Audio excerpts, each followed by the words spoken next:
ദൈവത്തിന് ഞാൻ നന്ദിയോടെ സ്തോത്രം ചെയ്യുന്നു. ദൈവത്തിൻ്റെ നാമം മഹത്വപ്പെടുമാറാകട്ടെ. ഇന്ന് രാത്രികാലം ലേഡീസ് മീറ്റിംഗായി നമുക്ക് ഒരുമിച്ച് കൂടി വരുവാൻ ദൈവം സഹായിച്ച ദൈവത്തിൻ്റെ കൃപയ്ക്കായ സ്തോത്രം. എനിക്ക് നൽകി തന്ന ഈ ഒരു അവസരത്തിനായി നന്ദിയോട് സ്തുതിക്കുന്നു. നല്ല പാട്ടുകൾ കേൾക്കുവാനും ദൈവത്തെ മഹത്വപ്പെടുത്തുവാനും ഒക്കെ ദൈവം നമ്മളെ സഹായിച്ചു. അതിനുശേഷം നമ്മുടെ വിഷയങ്ങളൊക്കെ ഏറ്റെടുത്ത് പ്രാർത്ഥിക്കുവാനൊക്കെ ദൈവം സഹായിച്ചു. അതിനെല്ലാം ദൈവത്തിന് നന്ദിയോട് സ്തുതിക്കുന്നു. ഇന്ന് രാത്രികാലത്തെ അല്പനേരത്തെ ദൈവവചന ശ്രവത്തിനായിട്ട് നമുക്ക് ഒരു വാക്യം വായിച്ചുകൊണ്ട് തുടങ്ങാം. ലൂക്കോസ് എഴുതിയ സുവിശേഷം 10-ാം അധ്യായത്തിൻ്റെ 39-ാം വാക്യം. ആരും എടുത്ത് കാണത്തില്ല എങ്കിൽ ഞാൻ തന്നെ വായിക്കാം. അവൾക്ക് മറിയ എന്ന ഒരു സഹോദരി ഉണ്ടായിരുന്നു. അവൾ കർത്താവിന്റെ കാൽക്കൽ ഇരുന്ന് അവന്റെ വചനം കേട്ടുകൊണ്ടിരുന്നു. മതി. അവിടെ നമ്മൾ വായിക്കുന്നത് അവൾക്ക് മറിയ എന്നൊരു സഹോദരി ഉണ്ടായിരുന്നു. അവൾ കർത്താവിൻ്റെ കാൽക്കലിരുന്ന് അവൻ്റെ വചനം കേട്ടുകൊണ്ടിരുന്നു. ഒരു വാക്ക് നമുക്ക് ഒരു വാക്ക് പ്രാർത്ഥിക്കാം. ഹല്ലേലൂയ, സ്തോത്രം സ്തോത്രം സ്തോത്രം. ദൈവത്തിൻ്റെ കരത്തിലേക്ക് ഈ വചനത്തെ ദൈവകരങ്ങളിൽ ഏൽപ്പിക്കുന്ന കർത്താവേ, അടിയന് ഒരു കഴിവുമില്ല കർത്താവേ. ഹല്ലേലൂയ. എന്നാൽ ഹല്ലേലൂയ കർത്താവേ, നീ നൽകി തന്ന ഈ വചനത്തെ ഹല്ലേലൂയ ഇത് സംസാരിക്കാൻ അടിയന് കൃപ തരണേ എന്ന് പ്രാർത്ഥിക്കുന്നു. കേൾക്കുന്ന ഓരോരുത്തർക്കും അവരുടെ ഹൃദയത്തിൽ അത് അനുഗ്രഹമായി തീരുവാൻ, അവരുടെ ജീവിതത്തിൽ പ്രാവർത്തികമാക്കുവാനും ദൈവം സഹായിക്കണേന്ന് പ്രാർത്ഥിക്കുന്നു. യേശുനാഥനെ ആമേൻ. അടിയനൊരു കഴിവില്ല, എന്നാൽ നിങ്ങളെല്ലാവരും എനിക്ക് വേണ്ടി പ്രാർത്ഥിക്കുക. ദൈവത്തിൻ്റെ വചനം ഈ ദിവസങ്ങളിൽ എന്നെ ഭയങ്കര ശക്തമായിട്ട് ഈ വചനത്തിൽ കൂടി ഞാൻ വേറൊരു വാക്യമായിരുന്നു ആക്ച്വലി സംസാരിക്കാനെടുത്ത്. എന്നാൽ ഈ ഒരു 2 ആഴ്ചയ്ക്കുള്ളിൽ ഈ ഒരു വചനം എന്നെ ശക്തമായിട്ട് പരിശുദ്ധാത്മാവ് എന്നെ ഹേമിച്ചത് കാരണമാണ് ഞാൻ ഈ വചനത്തിലേക്ക് പിന്നെയും മടങ്ങി വന്നത്. ഓക്കെ, ഇതിൻ്റെ പശ്ചാത്തലവും ഇതിൻ്റെ ബാക്ക്ഗ്രൗണ്ടും സ്റ്റോറിയും ഒക്കെ നമ്മൾ പലപ്പോഴായിട്ട് കേട്ടിട്ടുള്ളതാണ്. പല ദൈവദാസന്മാരിൽ കൂടി കേട്ടിട്ടുണ്ട്, ദൈവവചനം കേട്ടിട്ടുണ്ട്, നമ്മൾ ഈ സ്റ്റോറി വായിച്ചിട്ടുണ്ട്, സൺഡേ സ്കൂളിൽ പഠിച്ചിട്ടുണ്ട്, ഒത്തിരി നമ്മൾ കേട്ടിട്ടുണ്ട്. എന്നാൽ അവിടെ ഒരു മാർത്തയും ഒരു മറിയയും 2 സിസ്റ്റേഴ്സാണ്. നമ്മൾ ഒരു ജസ്റ്റ് ഇമാജിൻ ചെയ്യുക, നമ്മുടെ ഭവനത്തിൽ ഒരു 2 സിസ്റ്റേഴ്സ്, മാർത്തയെന്നും മറിയെന്നും പേര്. ആ ഭവനത്തിലേക്ക് യേശു കർത്താവിനെ നമ്മുടെ ഒരു ഫാമിലി ഫ്രണ്ടാണ്, അല്ലെങ്കിൽ ഒരു ഭയങ്കര അടുത്തൊരു സുഹൃത്താണ്. ആ യേശു കർത്താവ് ആ ഭവനത്തിലേക്ക് കടന്നു വരുവാണ് ഒരു ഗസ്റ്റായിട്ട്. അപ്പോൾ ഒരു ഗസ്റ്റ് വീട്ടിൽ വരുമ്പോൾ നമ്മൾ എന്താ ചെയ്യുന്നത്? ആ ഗസ്റ്റിന് വേണ്ട കാര്യങ്ങളെല്ലാം ഏറ്റവും ഭംഗിയായിട്ട് ഏറ്റവും പെർഫെക്റ്റ് രീതിയിൽ നമുക്ക് ചെയ്തു കൊടുക്കണം. അതാണ് നമ്മുടെ ആഗ്രഹം. അതാണ് ഇവിടെ മാർത്തയും ചെയ്യുന്നത്. ഓക്കെ, ഞാൻ മാർത്തയെ എടുക്കുന്നില്ല. ഇവിടെ എനിക്ക് മറിയയാണ് ഇമ്പോർട്ടൻ്റ് ആയിട്ട്. മറിയയുടെ ക്യാരക്ടറാണ് ഇവിടെ ഞാൻ ഏറ്റവും അധികം ശ്രദ്ധിക്കപ്പെട്ടത്. അതായത് മറിയ ഇവിടെ ചെയ്യുന്ന ഒരു കാര്യം, അതായത് കർത്താവിൻ്റെ കാൽക്കൽ ഇരുന്ന് അവൻ്റെ വചനം കേട്ടുകൊണ്ടിരുന്നു. അതാണ് നമ്മൾ വായിക്കുന്നത്. വേറെ ബൈബിളിൽ ഞാൻ വായിക്കുന്നത് ലേൺ ചെയ്യുന്നു എന്നാണ്, സ്റ്റഡി ചെയ്തു എന്നാണ്. കർത്താവിൻ്റെ വചനം പഠിച്ചു എന്നാണ് മറിയ. മറിയെക്കുറിച്ച് നമ്മൾ പഠിക്കുകയാണെങ്കിൽ പശ്ചാത്തലമൊക്കെ നമ്മൾ മനസ്സിലാക്കുവാണ്. യഹൂദ ആചാരപ്രകാരം ആ യേശുവിൻ്റെ കാൽക്കൽ ഇരിക്കുക എന്ന് പറയുന്നത് ഒരു ശിഷ്യത്വം പ്രാപിക്കുന്നത് പോലെയാണ്. ഒരു ശിഷ്യത്വം എങ്ങനെ, വിശ്വസ്തനായ ഒരു ശിഷ്യനെ എങ്ങനെ ആകുവാൻ പറ്റുമോ അതുപോലെയാണ് ആ കാൽക്കൽ ഇരുന്ന്. നമ്മൾ പൗലോസിനെ കുറിച്ച് വായിച്ചിട്ടുണ്ട്, ഗമാലിയലിൻ്റെ പാദപീഠത്തിരുന്നോട് വചനം പഠിച്ചു എന്ന് പറഞ്ഞ പോലെ ആ യേശുവിൻ്റെ പാദപീഠത്തിൽ, ഗുരുവിൻ്റെ ആ പാദപീഠത്തിൽ വിശ്വസ്തയായ ഒരു ശിഷ്യ ഇരുന്ന് വചനം ശ്രവിക്കുകയാണ്, വചനം കേൾക്കുകയാണ്, കേട്ട് പഠിക്കുകയാണ്. അതാണ് ഇവിടെ മറിയ ചെയ്യുന്നത്. നമ്മളും ഓരോരുത്തരും നമ്മുടെ ജീവിത അനുഭവത്തിൽ നമ്മൾ പലപ്പോഴും കുറവ് സാധ്യതയുള്ളത് വചനശ്രവത്തിനാണ്, അല്ലെങ്കിൽ വചനത്തിനെ പഠിക്കുവാനോ അല്ലെങ്കിൽ ധ്യാനിക്കുവാനോ അല്ലെങ്കിൽ മെഡിറ്റേറ്റ് ചെയ്യുവാനോ നമുക്ക് ഏറ്റവും കുറവ് സമയം നമ്മൾ വേർതിരിക്കാറുള്ളത്. അത് എൻ്റെ ജീവിതത്തിൻ്റെ കാര്യം പറയുന്നത്. അത് അങ്ങനെയാണ്. എന്നാൽ ഇവിടെ മറിയ വേറൊരു സ്വഭാവക്കാരിയാണ്. അങ്ങനെ അവിടെ നമ്മൾ വചനത്തെക്കുറിച്ച് പറയുവാണെങ്കിൽ മറിയെക്കുറിച്ച് ഇവിടെ നമ്മൾ യോഹന്നാൻ്റെ സുവിശേഷം 6:27 നമ്മളിങ്ങനെ പോകുന്നു. വചനത്തെക്കുറിച്ച് നശിച്ചു പോകുന്ന ആഹാരത്തിനായിട്ടല്ല, നിത്യജീവനിലേക്ക് നിലനിൽക്കുന്ന ആഹാരത്തിന്. നമ്മുടെ ഈ ലോകത്തിൽ നമുക്ക് പല കാര്യങ്ങൾ, മാർത്തയെ സംബന്ധിച്ച് ഒത്തിരി കാര്യങ്ങളുണ്ടായിരുന്നു. ഒരു ഭവനത്തിലേക്ക് കടന്നു വരുമ്പോൾ ഏറ്റവും നല്ല ഫുഡ് ഉണ്ടാക്കി കൊടുക്കണം, അല്ലെങ്കിൽ വീടെല്ലാം നല്ല രീതിയിൽ വൃത്തിയാക്കിയിടണം. അതൊക്കെ മാർത്തയുടെ കാര്യമാണ്. എന്നാൽ ഇവിടെ മറിയയെ സംബന്ധിച്ച് ഇതൊന്നും ഒരു ബാധകമേ അല്ല. അവിടെ നടക്കുന്ന കാര്യങ്ങളൊന്നും അവളെ സംബന്ധിച്ച് ഒരു കാര്യവുമല്ല. പക്ഷേ അവിടെ അവളെ സംബന്ധിച്ച് നശിച്ചു പോകുന്ന ആഹാരത്തിനായിട്ടല്ല, നിത്യജീവങ്കിലേക്ക് നിലനിൽക്കുന്ന ആഹാരത്തിനായിട്ട് തന്നെ പ്രവർത്തിപ്പിൻ, അത് മനുഷ്യപുത്രൻ നിങ്ങൾക്ക് തരും. അത് നമ്മൾ വായിക്കുന്ന യോഹന്നാന്റെ സുവിശേഷം 6:27 നമ്മൾ വായിക്കുന്നതാണ്. അപ്പോൾ ഈ നശിച്ചു പോകുന്ന ആഹാരത്തിനായിട്ടല്ല, ഈ ലോകത്തിലെ ആഹാരത്തിനായിട്ടല്ല അവൾ കാംക്ഷിച്ചിട്ടിരിക്കുന്നത് അല്ലെങ്കിൽ ആഗ്രഹിച്ചിരിക്കുന്നത് മറിയ. അവൾ നിത്യജീവങ്കിലേക്ക്, ആ നിത്യജീവങ്കിലേക്കുള്ള നിലനിൽക്കുന്ന ആഹാരത്തിനായിട്ട് തന്നെയാണ് നമ്മളുടെ ആഗ്രഹം ഈ നാളുകളിൽ ഉണ്ടായിരിക്കേണ്ടത്. അതുപോലെ തന്നെ ഒരു വാക്യമാണ് ആമോസ് 8:11. അപ്പത്തിനായുള്ള വിശപ്പല്ല, വെള്ളത്തിനായുള്ള ദാഹവുമല്ല, യഹോവയുടെ വചനങ്ങളെ കേൾക്കേണ്ടതിനുള്ള വിശപ്പ് തന്നെ. അപ്പം ഞാൻ തന്നെ വായിക്കുന്നത് സമയം ലാഭിക്കാൻ വേണ്ടിയാണ്. അപ്പം ഇവിടെ നമ്മൾ വായിക്കുന്ന ആ അപ്പത്തിനായിട്ടുള്ള ഒരു വിശപ്പല്ല, അത് നമ്മൾ എടുത്തു പറയുവാണ് hunger towards the word of God. അപ്പോൾ ആ ദൈവവചനത്തിനു വേണ്ടിയുള്ള ഒരു ദാഹം, ഒരു വിശപ്പാണ് ഇവിടെ മറിയയിൽ നമ്മൾ കാണുന്നത്. അതാണ് നമുക്കും വേണ്ടിയ ഈ നാളുകളിൽ. അതിൻ്റെ താഴോട്ട് നമ്മൾ ആമോസ് 8:12 വാക്യം ആരെങ്കിലും എടുത്തിട്ടുണ്ടെങ്കിൽ വായിച്ചു. അതിൻ്റെ 8:12 നമ്മൾ ഇങ്ങനെ വായിക്കുന്നത്, അന്വേഷിച്ചിട്ട് അലഞ്ഞു നടക്കുമെന്ന്, കണ്ടു കിട്ടുകയില്ല. എന്താ, വചനം നമ്മൾ അന്വേഷിച്ച് നടക്കുന്ന ഒരു സമയം വരും, പക്ഷെ കണ്ടു കിട്ടത്തില്ല. പക്ഷെ അതിനു മുമ്പായിട്ട് അവർ സമുദ്രം മുതൽ സമുദ്രം വരെയും വടക്കു മുതൽ കിഴക്ക് വരെയും ഉഴന്നു ചെന്ന് യഹോവയുടെ വചനം അന്വേഷിച്ചു. അതെ, മതി. അപ്പോൾ നമുക്ക് വചനം അന്വേഷിച്ച് അലഞ്ഞു നടക്കുമെന്നാണ്, പക്ഷെ കണ്ടു കിട്ടത്തില്ല. അതുപോലത്തെ ഒരു അവസ്ഥ ചിലപ്പോൾ ഇനിയുള്ള വരും കാലങ്ങളിൽ ഉണ്ടായിക്കൂടാന്നില്ല.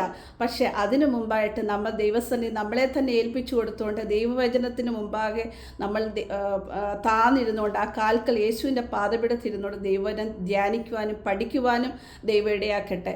അതുപോലെ തന്നെ ഒരു വാക്യം കൂടെ എസ്രാ 7:10 നമ്മൾ ഇങ്ങനെ വായിക്കുന്നു, യഹോവയുടെ ന്യായപ്രമാണം പരിശോധിപ്പാനും ഇസ്രയേലിൽ അതിൻ്റെ ചട്ടങ്ങളും വിധികളും ഉപദേശിപ്പാനും എസ്രാ പുരോഹിതന് മനസ്സ് വെച്ചിരുന്നത്. എസ്രാ പുരോഹിതൻ എന്തിലാണ് മനസ്സ് വെച്ചിരുന്നത്? ഈ സെയിം മറിയെ പോലെ തന്നെ ഞാൻ പഴയ നിയമത്തിലെ ഒരു എസ്രാ പുരോഹിതനെ എടുത്തതാണ്.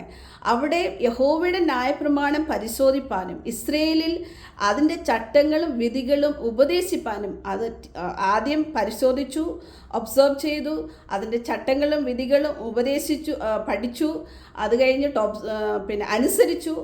നമ്മളങ്ങനെ അവിടെ വായിക്കുന്നത് എസ്രാ 7:10. അപ്പം ആദ്യം പരിശോധിച്ചു, പിന്നെ അത് അനുസരിച്ചു, പിന്നെ അത് ഉപദേശിച്ചു, ടീച്ച് ചെയ്തു. ഈ 3 കാര്യങ്ങൾ എസ്രാ പുരോഹിതൻ അവിടെ ചെയ്യുന്നുണ്ട്. അപ്പോൾ ഇതൊക്കെയാണ് നമ്മുടെ ജീവിതത്തിലും ഈ മറിയയുടെ ആ നല്ല ക്യാരക്ടറിൽ നിന്നും നമ്മൾ പഠിക്കുവാനുള്ളത്. ഇവിടെ വേറെ 1-2 കാര്യങ്ങൾ എനിക്ക് വളരെ ഇഷ്ടമുള്ള ചിന്തിക്കുവാനിടയായി മറിയയുടെ സ്വഭാവത്തിൽ നിന്ന്. ഏത് കാര്യത്തിനാണ് നമ്മൾ മുൻതൂക്കം കൊടുത്തത്? ഏത് കാര്യത്തിനാണ് അവൾ ദൈവവചനം ശ്രവിക്കുവാനും കേട്ടിരിക്കുവാനും ഉള്ള ആ ഒരു മുൻതൂക്കം? നമ്മുടെ ജീവിതത്തിലും നമ്മൾ ഏത് കാര്യത്തിനാണ് പ്രയോറിറ്റൈസ് ചെയ്യേണ്ടത്? നമ്മുടെ ഫോർ എക്സാമ്പിൾ ഇപ്പോൾ ഉഷയാൻ്റെ ആ വിഷയം നമ്മൾ ചർച്ചയിൽ പറഞ്ഞു, നമ്മൾ പ്രയോറിറ്റൈസ് ചെയ്തു. നമ്മൾ പെട്ടെന്ന് തന്നെ ചെയിൻ പ്രെയർ എടുക്കുവാൻ തീരുമാനിച്ചു. എല്ലാവരും ചർച്ചയായിട്ട് എല്ലാവരും അതിൽ കൈകോർത്ത് നമ്മൾ പ്രാർത്ഥിച്ചു. അതൊരു പ്രയോറിറ്റൈസ് ചെയ്യുകയാണ്. അതുപോലെയാണ് നമ്മൾ ദൈവിക കാര്യങ്ങൾക്ക് വേണ്ടി നമ്മൾ പ്രയോറിറ്റൈസ് ചെയ്യണം. മുൻഗണന കൊടുക്കേണ്ട കാര്യങ്ങൾക്ക് മുൻഗണന കൊടുത്തേ തീരൂ.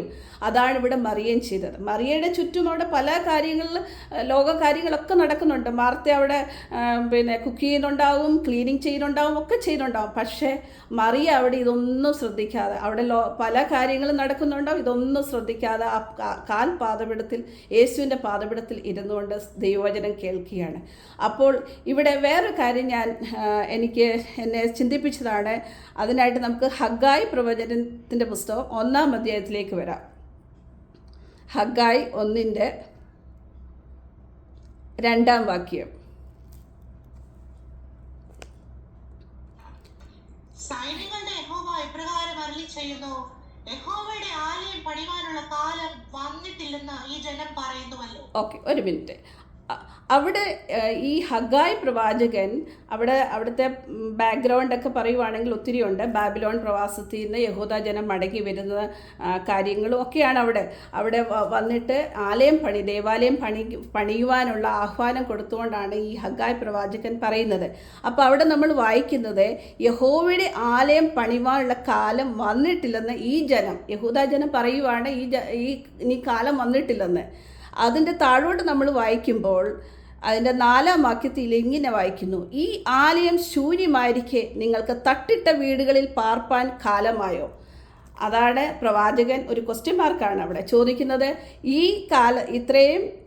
ആലയം ശൂന്യമായിരിക്കെ, ഈ ആലയം എന്ന് ഉദ്ദേശിച്ചത് ദൈവത്തിൻ്റെ ആലയം ശൂന്യമായിരിക്കെ നിങ്ങൾക്ക് തട്ടിട്ട വീടുകളിൽ പാർക്കാൻ സമയമായോ അല്ലെങ്കിൽ കാലമായോ?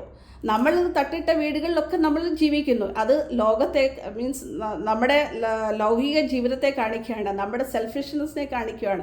നമ്മൾ നമ്മുടെ കാര്യങ്ങളെല്ലാം ഏറ്റവും നല്ല രീതിയിൽ ചെയ്ത ശേഷമേ പിന്നീട് കർത്താവിൻ്റെ വേലയ്ക്ക് വേണ്ടി, കർത്താവിൻ്റെ കാര്യത്തിന് വേണ്ടി ഇറങ്ങിത്തിരിക്കത്തുള്ളൂ. അതാണ് ഇവിടെ നമ്മളെ സൂചിപ്പിക്കുന്നത്.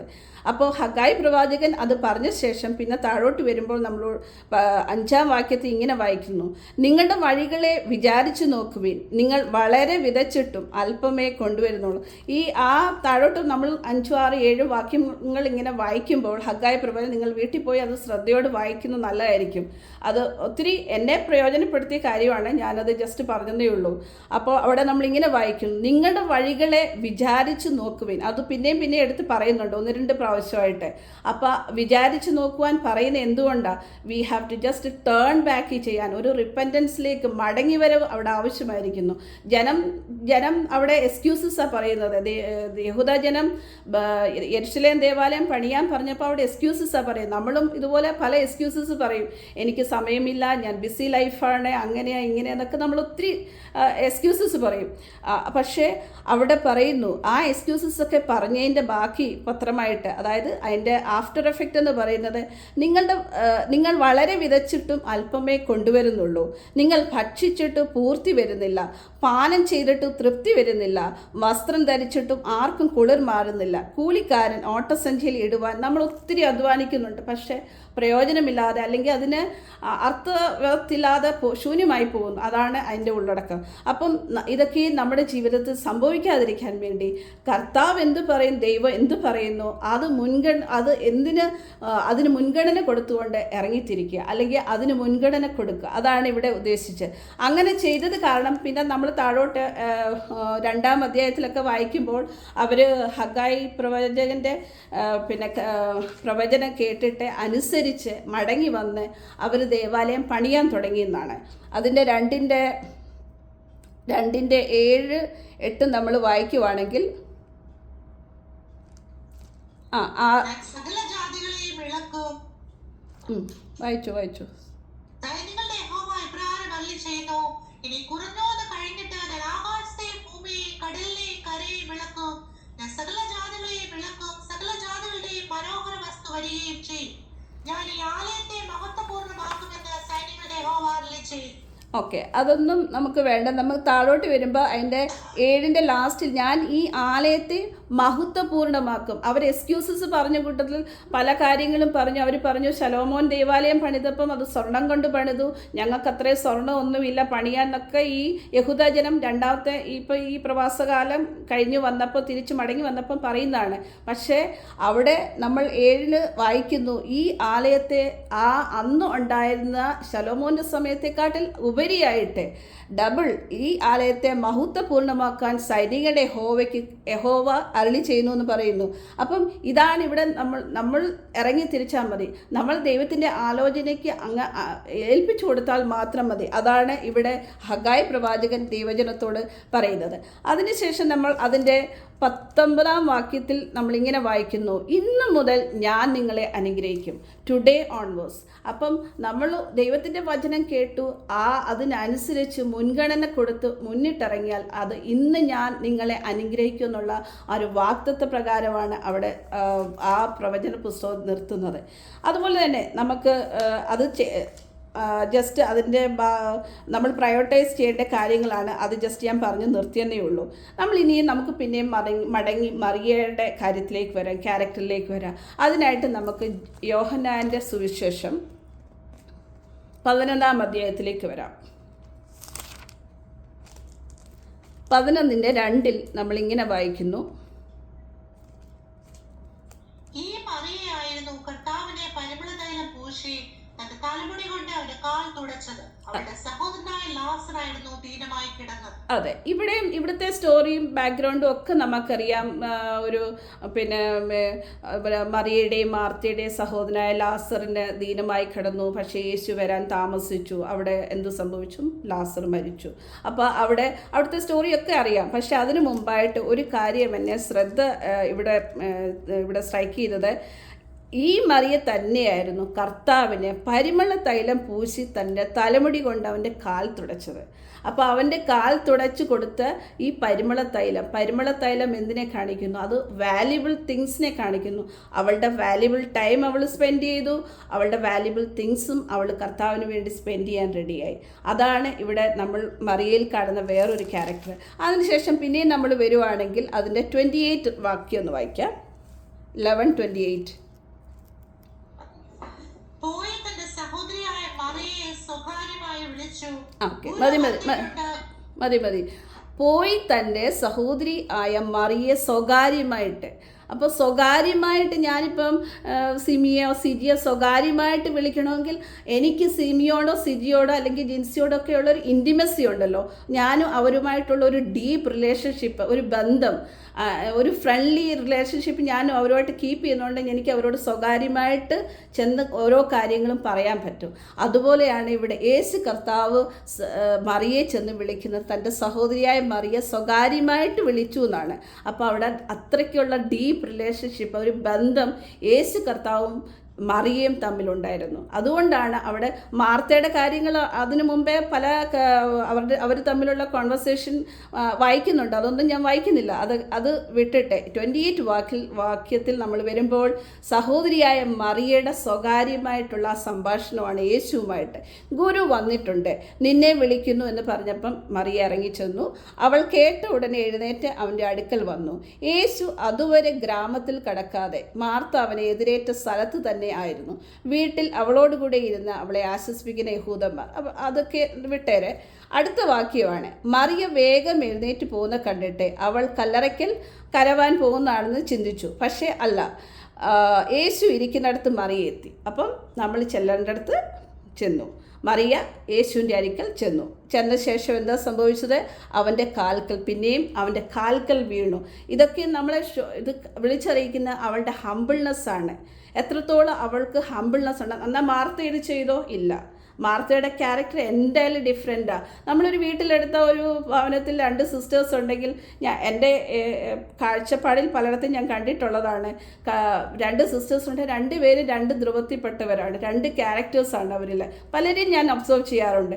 എന്ന് പറഞ്ഞ പോലെ ഇവിടെ മാർത്തയിലും മറിയയിലും നമ്മൾ കാണുന്നത്. അപ്പം മറിയ കാൽക്കൽ വീണു. കർത്താവേ, നീ ഇവിടെ ഉണ്ടായിരുന്നുവെങ്കിൽ എൻ്റെ സഹോദരൻ മരിക്കുകയില്ലായിരുന്നു. അപ്പോൾ അവളുടെ വിശ്വാസം എത്രമാത്രം വലുതാണെന്ന് നമ്മൾ ചിന്തിക്കണം. ആ യേശു ഇവിടെ ഉണ്ടായിരുന്നെങ്കിൽ എൻ്റെ സഹോദരൻ ലാസർ മരിക്കുകയില്ലായിരുന്നു, അവൻ സൗഖ്യമായതിനെ നമുക്ക് ഭയങ്കര ഉറച്ച വിശ്വാസം ഉണ്ടായിരുന്നു. അതാണ് നമ്മളിവിടെ മനസ്സിലാക്കേണ്ടത്. അതിനുശേഷം നമ്മൾ പിന്നെയും താഴോട്ട് വരുമ്പോൾ 34 വാക്യം നമ്മൾ വായിക്കുന്നു. അവൾ കരയുന്നതും അവളോട് കൂടെ വന്ന യഹൂദന്മാർ കരയുന്നതും യേശു കണ്ടിട്ട് ഉള്ളം നൊന്തു കലങ്ങി. അപ്പം യേശുവിൻ്റെ ഉള്ളം നൊന്തു, യേശുവിൻ്റെ ഹൃദയം വേദനിച്ചു.